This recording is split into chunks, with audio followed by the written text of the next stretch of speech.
Behind me is Kingston Hall, a mixed development of 30 luxury apartments and some commercial units in Knocknacarra, Galway City. This was one of the first commercial sites bought by the Comer brothers from Glenamaddy, County Galway. The Comers made much of their money on the buoyant German property market and are now the new landlords of Galway. The brothers are reported to be divesting themselves of some of their German interests, while the property market there is buoyant, and investing their money in the distressed Irish market at knockdown prices. That's great business if, like the Comers, you can get your hands on cash.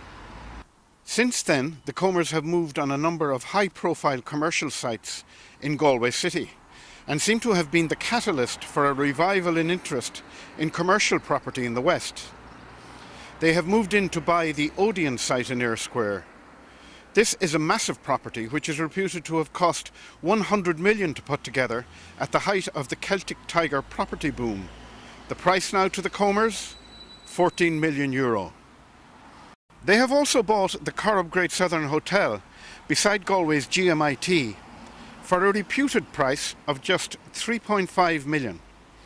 The hotel was bought for €30 million at the height of the boom by Galway property developer Jerry Barrett.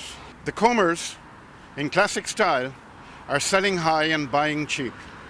It's all brought a broad smile to the faces of Galway auctioneers.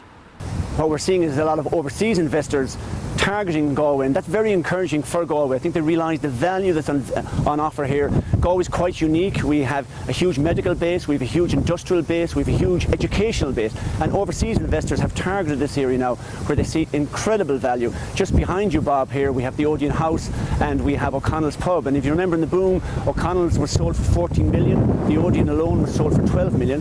There was something like 30 properties put together there for about 20 million, and it's reported quite recently that the Comer brothers have acquired a number of those properties for something like 10 to 15% of what their market value was in the peak. So there's incredible value on offer here, and it's very reassuring to see large overseas companies identifying Galway, targeting Galway, and we're going to see a lot more of that in the future.